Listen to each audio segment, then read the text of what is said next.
falando som. Boa noite, irmãos. E a graça e a paz do nosso Deus, amém? Desde já agradeço ao Ministério de Louvor, a direção, as leituras, os hinos que foram entoados aqui para a glória do nosso Deus. Irmãos, lembrando dos avisos da semana, lembrando da nossa Escola Bíblica Dominical, hoje foi uma bênção para a glória de Deus. Estamos estudando o livro de Gálatas, tem sido muito maravilhoso entender mais a ação de Deus na vida do seu povo, ali no contexto de Gálatas. Irmãos, lembrando também, a nossa Escola Bíblica Dominical inicia de 9 às 11. Você que ainda não teve a oportunidade de participar, venha se fazer presente. É um momento gracioso, para honra, para glorificar a Deus, um momento maravilhoso de aprendizado da palavra do Senhor. Lembrando também do culto de quarta-feira, culto de doutrina. E essa semana tivemos uma semana de oração, muitas pessoas vieram para a glória de Deus, muitos irmãos. Tenho certeza que Deus foi agraciado com a nossa presença e nós fomos abençoados, agradecendo a Deus pelas bênçãos derramadas sobre nossa vida, sobre a vida da igreja. Foi muito bom, uma semana maravilhosa para a glória de Deus. Sempre a última semana do mês vai ser a semana de oração, iniciando na segunda e terminando na sexta-feira. Amém? Dito isso, vamos abrir a palavra do Senhor. Vamos abrir a palavra do Senhor em 2 Pedro. Em 2 Pedro, capítulo 3, do verso 13 ao 16. 2 Pedro, capítulo 3, do verso 13 ao 16. Vamos ficar de pé em respeito à palavra do Senhor. Obrigado, meu amado irmão. Hoje nós temos um culto de Santa Ceia. Hoje eu quero estar fazendo uma pequena introdução sobre a promessa gloriosa, aguardando novos céus e nova terra. Nós temos visto nesse contexto aqui, em 2 Pedro, o retorno, o dia do Senhor. Então hoje eu vou estar fazendo uma breve introdução sobre esse tema, a promessa gloriosa, aguardando novos céus e nova terra. Nos diz assim o texto em questão que nós temos estudado, aqui em 2 Pedro, capítulo 3, verso 13. Então comigo, igreja? Nós, porém, segundo a promessa de Deus, esperamos novos céus e nova terra, nos quais habita a justiça. Por essa razão, amados, esperando estas coisas, esforce-se para que Deus os encontre sem mácula, sem culpa e em paz, e considere a longanimidade. Observe, e considere a longanimidade do nosso Senhor como oportunidade de salvação, como também o nosso amado irmão Paulo, escrevendo a vocês segundo a sabedoria que lhes foi dada, ao falar a respeito destes assuntos, como de fato costuma fazer em todas as suas cartas. Nelas há certas coisas difíceis de entender, que aqueles que não têm instrução são instáveis, deturbarão, como também deturbarão as demais escrituras, para a própria destruição deles. Oremos. Amado Deus bendito, muito obrigado, ó Deus, pela tua santa palavra. Diante de nós, ó Deus, está aberta a tua escritura, pois nos revela, Deus, ela na medida da tua vontade. Fala, ó Deus, ao nosso coração, que não venha ser eu, ó Deus, mas me usa como instrumento em tuas mãos. Abençoa a tua igreja, prepara o coração, se for para exortar, exorta, se for para transformar, transforma, mas que possamos, ó Deus, verdadeiramente te glorificar com a nossa vida. É o que eu te peço em teu nome, em nome de Cristo Jesus. Amém. A promessa gloriosa, aguardando novos céus e nova terra. Você já parou, irmãos, para observar o profundo anseio de restauração que habita no coração humano? O profundo anseio que habita no coração humano de uma mudança, de um renovo, de uma transformação, que as coisas mudem, da arte à política, da filosofia à medicina. O homem grita por um mundo onde a dor não tenha mais espaço, onde a dor não seja a última palavra, onde a justiça não seja apenas uma utopia inadequada ou inalcançada. O mundo clama por mudança, e nós às vezes colocamos a nossa confiança em mudanças que não vai acontecer. Meus irmãos, hoje nós nos reunimos sobre a autoridade da palavra de Deus para tratar de um dos temas mais sublime e esperançoso de toda a Escritura: a eternidade com Deus, um novo céu e uma nova terra. É aquilo que sempre nos põe em dúvida. Vivemos em um mundo marcado por gemidos. O apóstolo Paulo, em Romanos, capítulo 8, verso 21 ao 22, descreve a criação como se estivesse em dores de parto.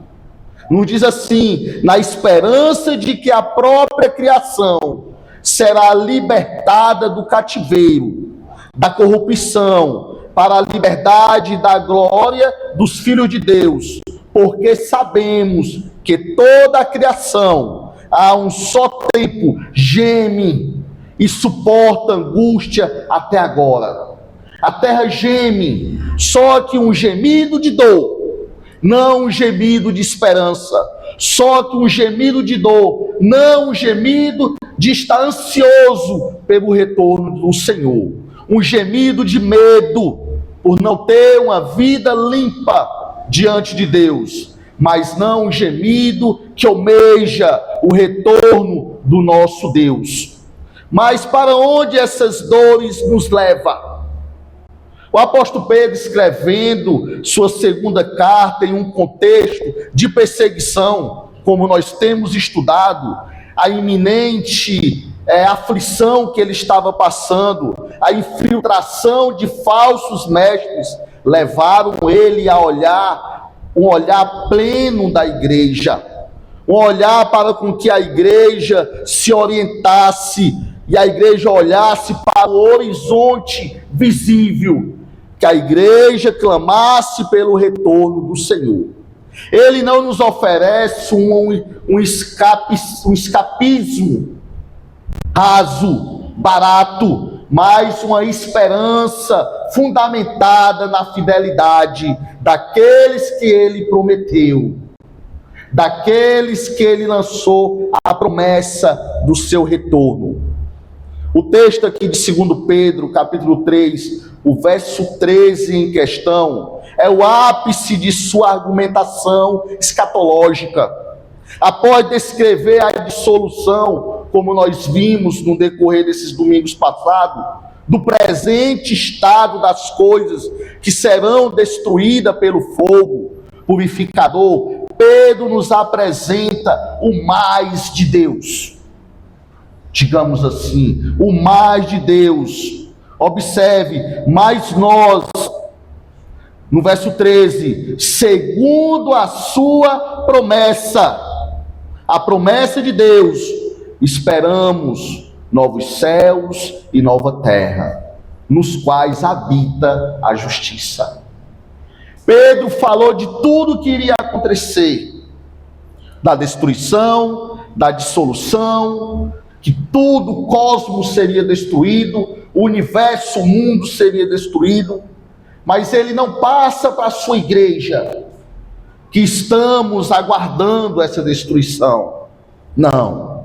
Ele passa para a igreja do cumprimento da promessa de Deus, o mais de Deus, porque o crente em Cristo Jesus, ele está esperando um novo céu, novos céus e nova terra. Esta conjunção adversativa muda todo o contexto. Ela separa o destino dos ímpios da herança dos santos. Ela separa o medo que o ímpio tem da segurança que os santos têm que ter em Cristo Jesus. Há uma separação. Como pastor e, acima de tudo, servo do Senhor, servo de Cristo, eu convido a vocês a mergulhar na profundidade desta promessa e entender que a promessa de Deus é algo genuíno em nossa vida. Não é simplesmente uma promessa de um pai carnal para um filho, mas é a promessa daquele que pode fazer tudo, que é Cristo Jesus. É uma promessa com a realidade, é uma promessa com a certeza. Não estamos apenas esperando o fim do sofrimento, estamos aguardando a inauguração de uma nova realidade, onde a justiça de Deus será a própria atmosfera que representará Cristo em nossa vida. Será a própria atmosfera que respiramos. Essa é a certeza dessa promessa de Cristo. Esta é a certeza do mais de Deus. Se o destino final que nós vimos, que Ele espera de nós, é a santidade, a piedade na justiça, como devemos viver enquanto o dia do Senhor não chega? Enquanto o dia do Senhor não chega, como devemos nos comportar? Prepare seus corações, pois a exposição deste único verso, do verso 13 e do verso 14, nos levará a entender a natureza da nova criação e a certeza da promessa divina e a aplicação ética de sermos cidadãos dessa pátria celestial, ainda não manifestada, mas baseada em uma promessa de um Deus que nunca falhou e nunca falhará. Me lembrando sobre esse tema, algum tempo atrás, no seminário, vi uma ilustração muito interessante. Irmãos, nós vivemos uma época, uma pandemia, que mexeu com todos nós, com cada um de nós. Cada um de nós perdeu algo. Perdemos parentes, perdemos emprego, perdemos finança, perdemos comunhão na igreja. Foi afastado muita coisa de nós. Vimos o colapso que o mundo sofreu. Vimos as coisas se desfazer, não explodindo, mas se desfazer, porque foi colocado um cabresto em nós, o medo, o pavor de tudo que estava acontecendo. No outono de 1854, a cidade de Londres foi assolada por uma terrível epidemia de cólera. O jovem Charles Spurgeon, com apenas 20 anos, havia acabado de iniciar o seu ministério na capela de Union Park. Enquanto a morte batia as portas, o medo paralisava a grande metrópole, Spurgeon passou os seus dias visitando os doentes, os moribundos, e pregando em funerária, desenvolvendo o seu ministério e aumentando a sua fé em Cristo Jesus. Em meio ao cenário de desespero e corpos sendo levados em carroças, Spurgeon sentiu o peso da mortalidade humana, sentiu o peso da fragilidade humana, ele sentiu o peso que a vida passava como vento. Certo dia, ao retornar para casa exausto, cansado e temeroso, ele viu um cartaz em uma vitrine que citava o Salmo 91. Pois Ele é o seu refúgio, é a sua fortaleza. Não assustará o terror noturno, nem a seta que voa de dia, nem a peste que se propaga nas trevas. Aquele salmo renovou as suas forças. Mas o que realmente sustentou o seu ministério naquele período não foi apenas a esperança de sobrevivência física, mas a convicção inabalável em novos céus e nova terra. A convicção inabalável na promessa de Deus, que não iria ser o fim, porque ele sabia, Spurgeon pregava e sabia que Deus tinha dito que viria buscar a sua noiva, a sua igreja. Spurgeon pregava que para o cristão a morte era apenas um portal para a justiça plena. Ele dizia aos seus ouvintes que enquanto o mundo desmoronava sobre a doença, o reino de Deus permanecia inabalável, porque o Senhor tinha prometido que voltaria para buscar a sua igreja. A sua dedicação em meio à tragédia não vinha de uma negação da realidade. Não, ele não estava negando aquilo que estava acontecendo, mas de uma visão superior. Ele trabalhava na terra velha, que é esta, sabendo que era herdeiro da nova terra. Pois viva aqui, na terra velha, sabendo que você é herdeiro de novos céus e nova terra. Essa perspectiva eterna permitiu que ele servisse com amor sacrificial, transformando o medo da morte na expectativa da glória, fundamentada exatamente na promessa que a dor de Londres um dia daria lugar à justiça eterna de Deus. Pois a dor que vivemos hoje, em um mundo corrompido, em uma sociedade corrompida, em uma política falsa, é que o nosso Deus, Ele é justo e vai fazer a sua justiça. Mas diante da igreja do Senhor, Ele vai cumprir a sua promessa. Uma coisa que eu frisava muito na época da pandemia, comentava muito com a Diene, que eu dizia: Diene, isso aí vai passar, e nós não vamos morrer. Deus não está levando o pastor à toa, né, Diene? Eu falava muito isso. Ele sabe o quanto que eu ainda tenho que me desgastar para essa obra. Eu dizia muito isso a ela, e eu sabia. Em nenhum momento o medo me apavorou. Vivi melhor na pandemia do que quando não existiu, porque eu coloquei a minha confiança naquele que cumpre as suas promessas. Irmãos, se nós estamos almejando novos céus e nova terra, se nós estamos esperando termos melhores, tempos melhores em nossa vida, então temos que fazer o que está escrito no verso 12 aqui do nosso texto base: esperando e apressando o dia de Deus.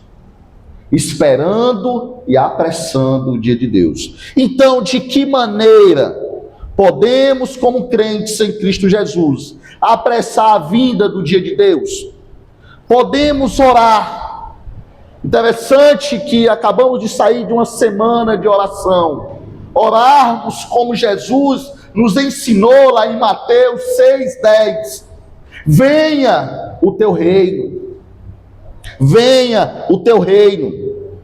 Ou também nos ensina Apocalipse, abra sua Bíblia, Apocalipse 5, verso do 8 ao 10. Acompanhe comigo. Apocalipse 5, do verso 8 ao 10, nos diz assim: e quando ele pegou o livro, os 4 seres viventes E os 24 anciões se prostraram diante do Cordeiro, tendo cada um deles em harpa e taças de ouro cheias de incenso. O que era esse incenso? Incenso, que são as orações dos santos. E cantavam um cântico novo, dizendo: digno és de pegar o livro e de quebrar os selos, porque foste morto, e com o teu sangue compraste para Deus os que procedem de toda tribo, língua, povo e nação. E para o nosso Deus os constituíste reino e sacerdote. Eles reinarão sobre a terra. Então, o que apressa a vinda do Senhor é as nossas orações. No capítulo 8 também de Apocalipse, 8, verso 3 e 4, veio outro anjo e ficou em pé junto ao altar, com um incensário de ouro, que lhe foi dado muito incenso, para oferecê-lo com as orações de quem? De quem, igreja? De todos os santos, sobre o altar de ouro que está diante do trono. E da mão do anjo subiu à presença de Deus a fumaça do incenso. Com o quê? Com as nossas orações, com as orações dos santos. Parece que de algum modo a oração do povo de Deus está relacionada com o derramamento da ira de Deus sobre a nação, mas também está direcionando que o povo de Deus deve orar: Maranata, ora vem, Senhor Jesus. Observamos que o nosso clamor em oração vai apressar a vinda de Deus. Por isso que temos que estar bem, estarmos limpos, dignos, santos e piedosos diante de Deus. Aí as nossas orações chegarão até os céus.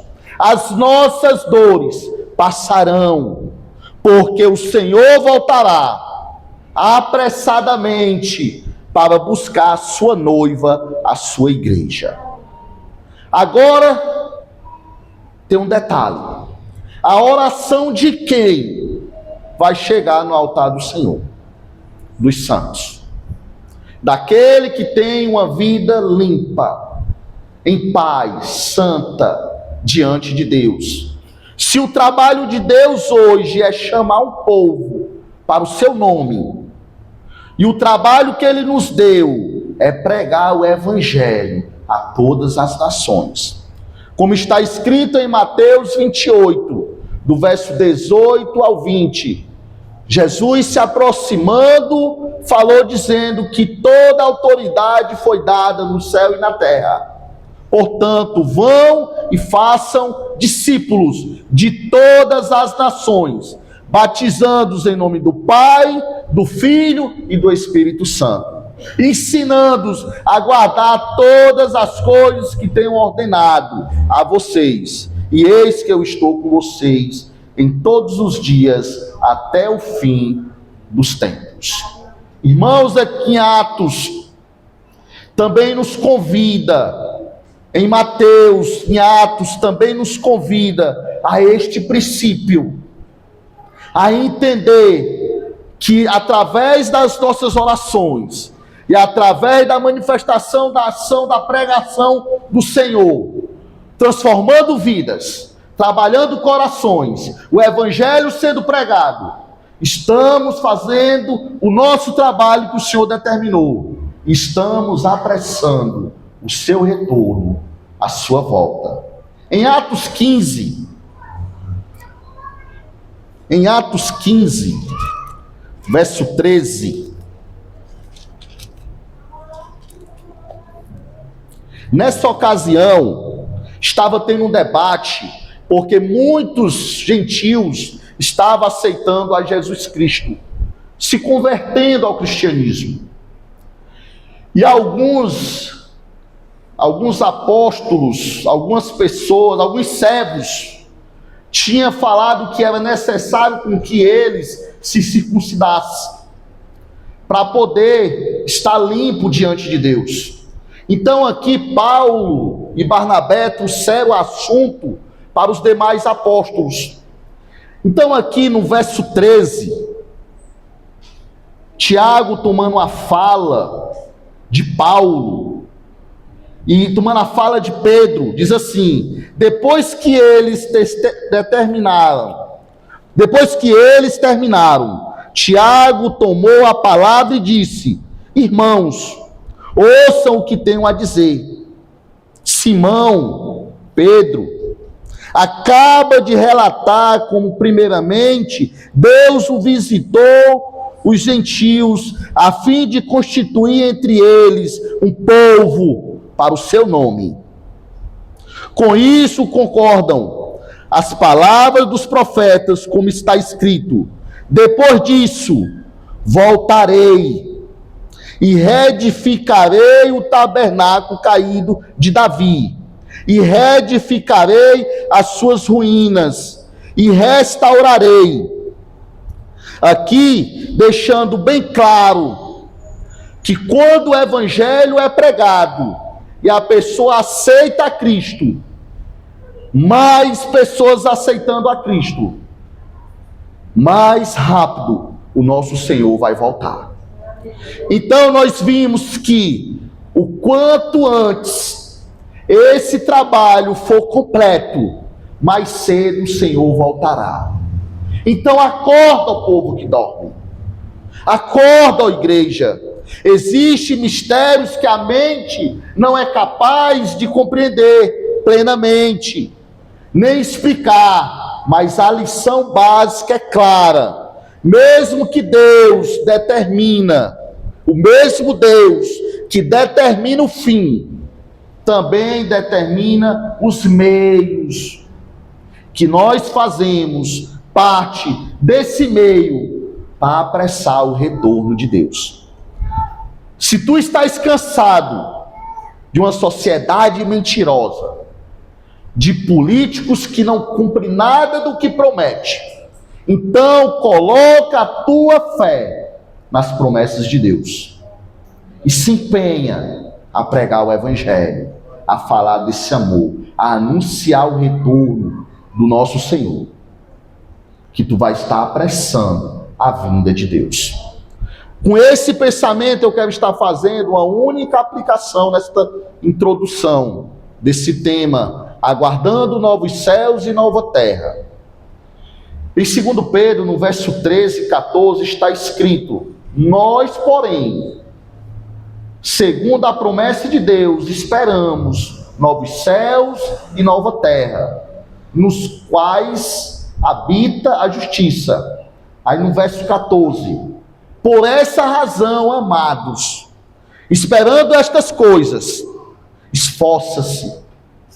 Ele manda nós relaxar, Ele manda nós dormir, Ele manda nós achar que já fiz demais, estou cansado. Não, esforça-se para que Deus o encontre sem o quê? Sem mácula, sem culpa e em paz. Ele fala aqui para a gente que nós estamos livres de cair no erro da desobediência, no erro do pecado, ou relaxar e achar que já fizemos tudo. Não. Se esforce para que Deus o encontre sem mácula, sem mancha, limpo, em paz, sem culpa. Essa atitude é de uma expectativa que deve permear a nossa vida, que deve fazer uma diferença muito grande na nossa vida pessoal, deve fazer uma diferença muito grande quando encontrarmos Jesus. Irmãos, nós vamos estar diante de Deus. Essa passagem significa que Ele nos encontrará como? Pergunte para si mesmo: como o Senhor vai te encontrar? Em paz, que não terá acusação alguma contra você, de modo que não seremos envergonhados na sua vinda. Como está escrito em 1 João, capítulo 2, acompanhem comigo, 1 João, capítulo 2, verso 28 e 29.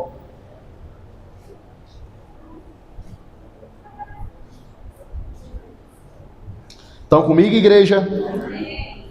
E agora, filhinhos, permaneçam nele, para que quando ele se manifestar, tenhamos confiança e não sejamos o quê? Envergonhados, tendo que nos afastar dele no dia da sua vinda. Você consegue imaginar quando seu filho faz algo de errado? Ou você, como filho, fez algo de errado, aí seu pai chega, ou sua mãe, a primeira coisa que você faz é o quê? Se esconder, tentar evitar. Até quando eu errava sem ser por algo, ter quebrado algo, mas até quando eu queria fazer algo com a minha própria vontade, já adulto, e meu pai dizia que não ia dar certo, e eu teimava e quebrava a cara, eu passava dias com vergonha de encontrar com ele. Eu ligava para minha mãe e: mãe, o pai está em casa? Tá não, filho. Aí era que eu ia lá, porque se eu dissesse: meu pai está em casa, ela dissesse: tá. Aí eu: não, então não vou ir não, mãe, tu mostra da senhora, mas não vou ir não. Por quê? Porque ele vai me pegar. Ele falou para mim que eu não comprasse aquilo, que eu ia quebrar a cara. Eu teimei e comprei. Então, a primeira coisa que você faz é se esconder, é se envergonhar. Aí no verso 29 diz assim, ó: se sabem que ele é justo, reconhece também que todo aquele que pratica a justiça é o quê? Nascido de Deus. E é isso que ele espera de nós. O seu pai e a sua mãe, quando ele vai te disciplinar, é com amor, porque ele é justo. O meu pai, ele não ia jogar nada na minha cara, mas como ele tinha me falado, só aquele olhar dele já me maltratava. Então você imagina, você está diante de Deus. O tribunal de Cristo será um acontecimento grandioso, no qual teremos de prestar contas do que nós fizemos, do nosso serviço e do que nós temos realizado para Ele. E é melhor encontrar o Senhor em paz do que Ele lutar contra nós com a sua palavra. É melhor encontrar o Senhor se orgulhando de nós do que encontrar Ele nos julgando através da sua palavra. Um hino que eu acho muito bonito é aquele: parece que até que estou vendo o céu se abrindo e Jesus me olhando. Aí ele disse que vai apresentar a sua igreja. Você já pensou? Apresentar a igreja sem mácula, sem rugas, sem mancha. O que é que eu sempre digo para vocês? Quem é a igreja? Quem é a igreja? Somos nós. Templo e morada do Espírito Santo. Se apresentar. Se formos servos obedientes, esperamos por sua volta. Se formos sábios, seremos prestativos ao seu retorno e praticaremos a nossa vida, uma vida santa e piedosa. Não teremos medo de sermos envergonhados. Vamos estar limpo, em paz com nosso Deus. Encontraremos com Ele sem mácula, irrepreensível, pois Jesus Cristo, Ele é o Cordeiro sem defeito, sem mácula, e todos devem esforçar-se para seguir o seu exemplo. Pedro aqui, ele nos adverte, nos exorta contra a contaminação causada pelo falso engano, pelos falsos apóstatas. Eles são imitadores de Cristo para levar pessoas à ruína. não imitadores de Cristo, para ter uma vida santa e limpa diante de Deus. Eles usam e distorcem a palavra do Senhor. O cristão separado não se permite ser contaminado pelos falsos mestres, pelo engano. Não deposita a sua confiança naquilo que o ferrugem corrói e a traça come. Mas ele deposita a sua confiança nas promessas de Deus. Ele deseja encontrar-se com o Senhor, usando vestes puras e almejando o retorno de Deus. Maranata, ora vem, Senhor Jesus. Amém? Domingo que vem eu vou estar tratando um pouco mais sobre esse retorno, novos céus e nova terra. Convido aqui agora os nossos diáconos, a direção, para a gente passar para a nossa Santa Ceia propriamente dita.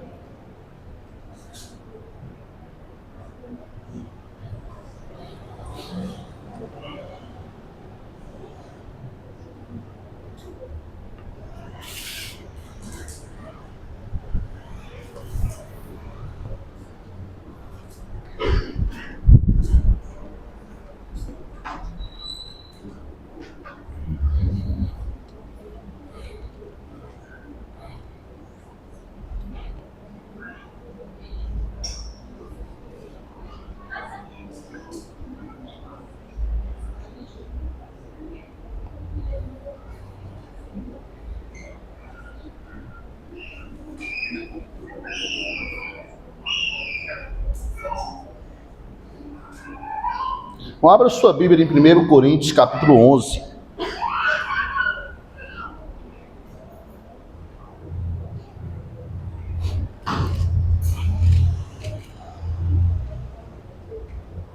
Irmãos, a Bíblia ensina que as pessoas que devem tomar a ceia do Senhor são aquelas que tomaram a decisão para Cristo, estão se congregando, cumpriram as duas ordenâncias do Senhor, que é o batismo e a Santa Ceia.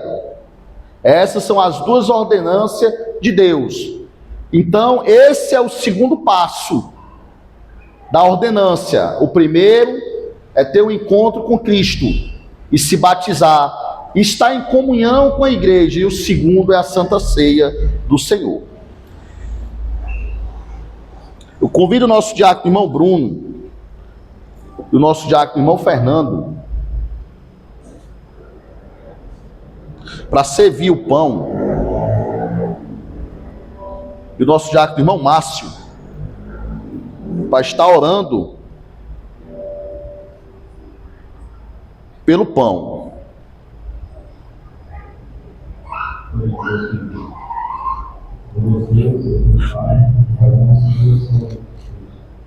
Agradecendo a Deus, em graça de Deus, neste momento, Deus, podemos participar, Deus, dessa ceia, Deus, teu filho, Deus, instituir há muitos anos, ó Deus, o Senhor martírio, Deus, por nós. Ó Pai querido, Senhor, te pedimos, Deus, ajuda para a tua graça, nós iremos, ó Deus, ser participando, ó Deus, de uma maneira fiel, ó Deus, de santidade, neste momento, ó Deus, tão sublime, que é participar, ó Deus, com a beleza dos símbolos. Ó Deus querido, no dia, Deus, naquele momento, Deus, a gente, um dia, Deus, entregou a sua vida, ó Deus, por nós, morreu na cruz por nós. Ó Deus querido, nos dando vida, Deus, e o castigo estava sobre ele, ó Deus, Deus que era para nós, ó Deus. Ó Deus, que transferiste, ó Deus, para o teu filho. E assim, ó Deus, nós viemos a ter paz contigo e com ele. Agora pedimos a Deus, em nome de Jesus, Senhor, abençoa, Senhor, este primeiro elemento, que é o pão, e apresenta, Deus, o corpo do teu filho, Deus, em memória do teu filho, Deus, que morreu na cruz por nós. Cada um aqui, ó Deus, que vai participar, tenha, Deus, este momento, Deus, tão sublime em seus corações, participe, confesse o seu pecado, e, ó Deus, entre, ó Deus, em comunhão contigo, para ganhando, ó Deus, ter uma igreja santa, uma igreja de santidade, e assim como pedida na tua palavra, Deus, venhamos, ó Deus, ser participantes do reino de Deus, da tua casa, ó Deus, da moradia dos santos do céu. Abençoa, Senhor, os irmãos, os que te peço, ó Deus, em nome de Jesus Cristo. Amém. Amém. Enquanto os irmãos servem o pão, nosso grupo de coral vai estar entoando o hino ao nosso Deus.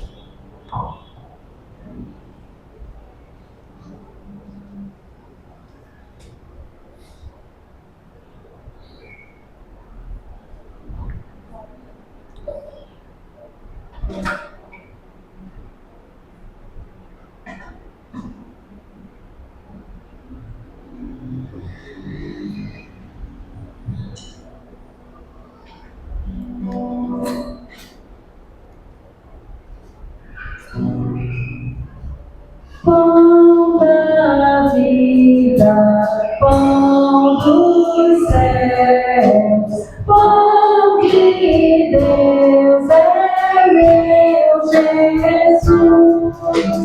Pão que dá ao coração Alegria, paz e luz, pão que dá ao coração alegria,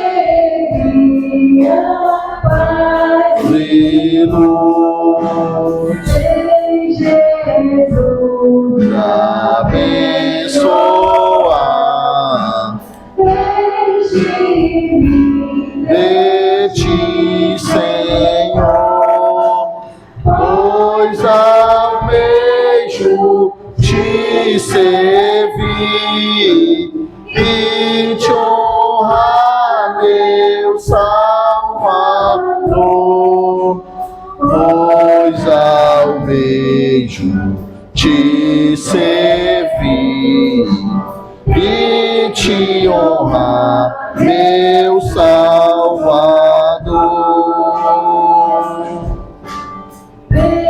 Jesus me abençoar,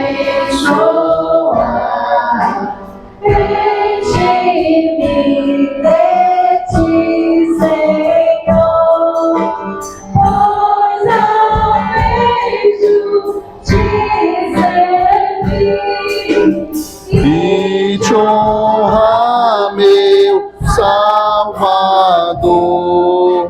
pois almejo te servir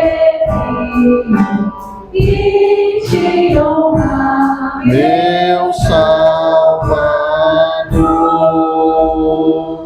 Irmão, a Bíblia traz uma advertência muito grande ao participar da ceia indignamente. O texto em questão nos diz: pois quem come e bebe sem discernir o corpo do Senhor, come e bebe para a sua própria condenação. Por isso há entre vocês muitos fracos e doentes, e vários que já dormem. Mas se nós não examinarmos a nós mesmos, não receberemos o juízo. Quando, porém, somos julgados pelo Senhor, estamos sendo disciplinados para que não sejamos condenados como o mundo. Aqui em 1 Coríntios capítulo 11, verso 23, nos diz: porque eu recebi do Senhor o que também lhes entreguei, que o Senhor Jesus, na noite em que foi traído, pegou um pão e, tendo dado graças, partiu e disse: isto é o meu corpo que é dado por vocês. Faça isto em memória de mim. Você pegou o pão, pois você possa fazer isso em memória do Senhor.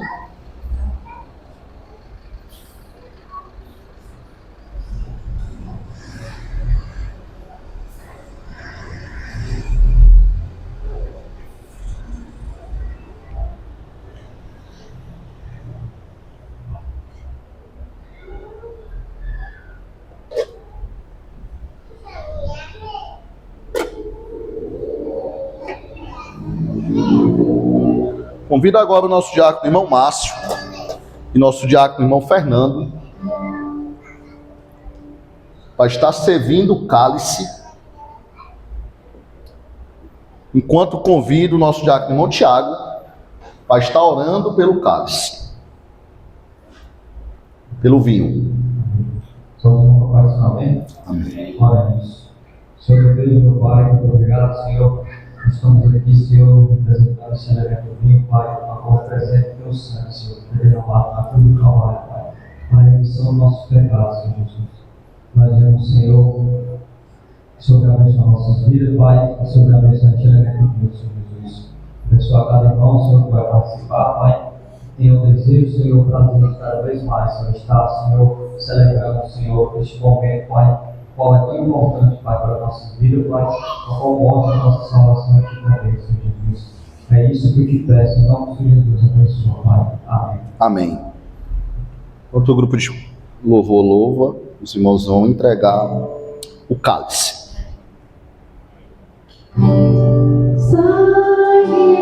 Que Jesus bebeu é divino, eficaz, esse sangue ao coração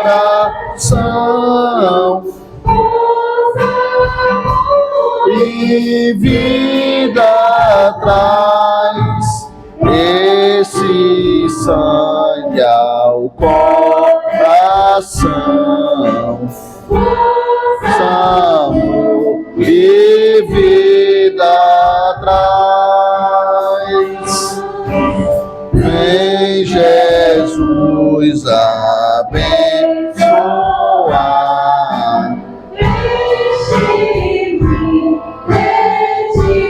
Senhor,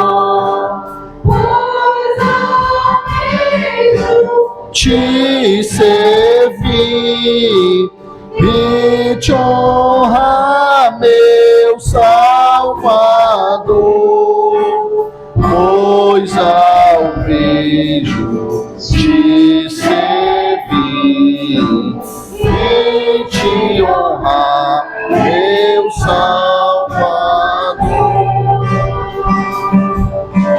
Vem Jesus me abençoar,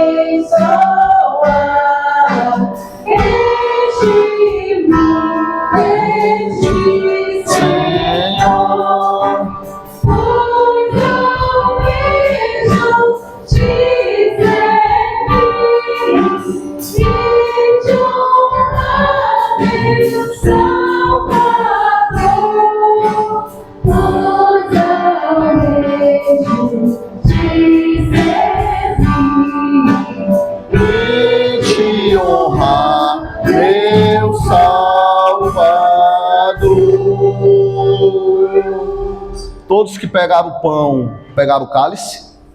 Amém? Irmãos, ao lermos esse texto, a Bíblia podemos ler, ao ler esse texto da Bíblia, podemos ver a serenidade desse ato. Não é apenas um memorial que estamos olhando para o muro ou para uma foto, mas é olhando para a promessa, a aliança que o Senhor fez. Faça isso em memória de mim, até que eu venha. Então, todas as vezes que fazemos esse ato, estamos olhando para o futuro, que é o retorno de Cristo, e olhando para o passado, que é o seu sacrifício vivo por nossas vidas. Então não é apenas o memorial de um muro, mas é a aliança. O verso 25 diz assim: do mesmo modo, depois da ceia, pegou também um cálice, dizendo: este cálice é a nova aliança no meu sangue. Façam isto todas as vezes que beberem em memória de mim, porque todas as vezes que comerem este pão e beberem o cálice, vocês anunciam a morte do Senhor, olhando para o passado, e até que ele venha, olhando para o futuro. Pois que a igreja possa dizer em uma única voz: até que ele venha. Podeis tomar.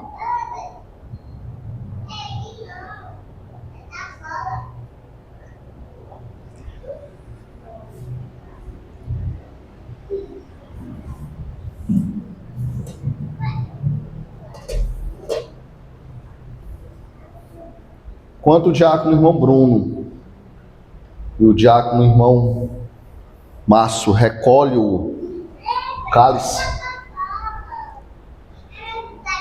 o grupo de louvor vai entoar o último louvor desta noite. A igreja já pode ficar de pé. Amém?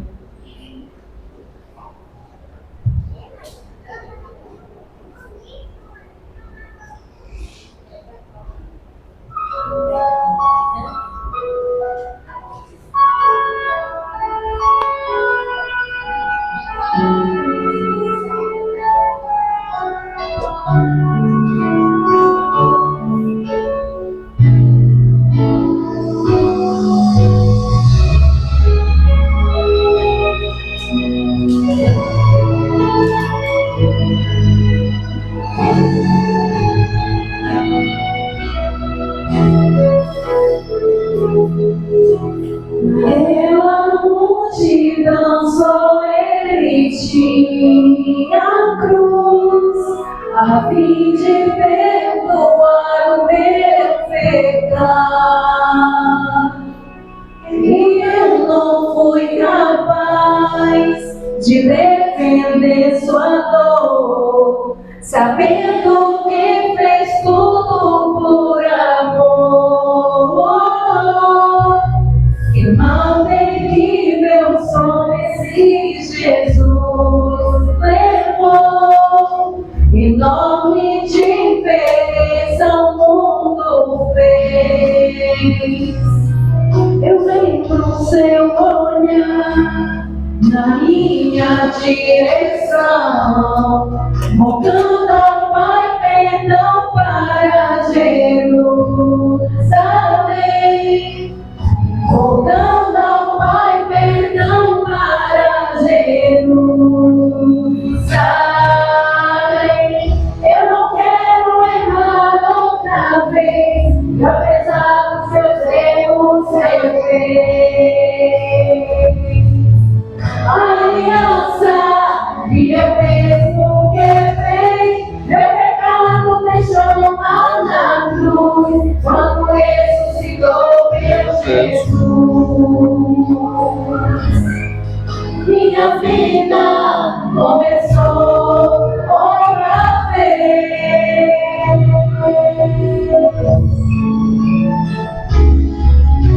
Ó meu Senhor, Jerusalém te machucou,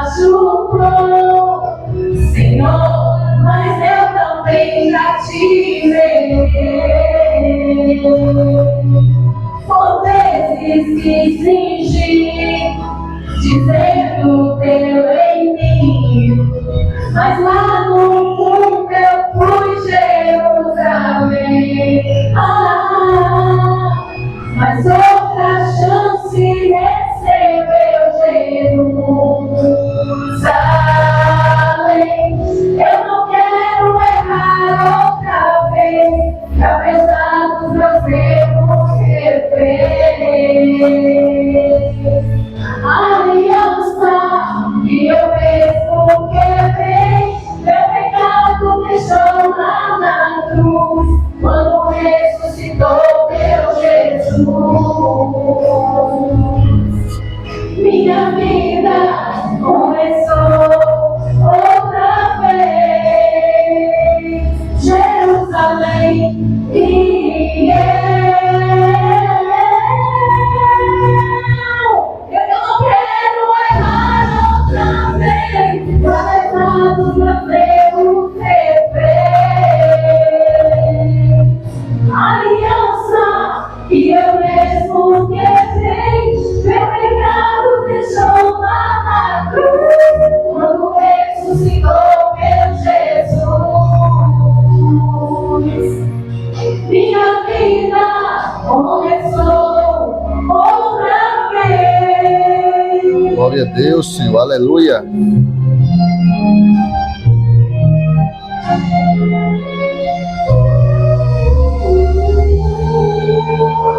Senhor Deus, Pai bendito, Deus gracioso, Deus meu e Rei meu, muito obrigado, ó Deus, pela Tua palavra em nossa vida.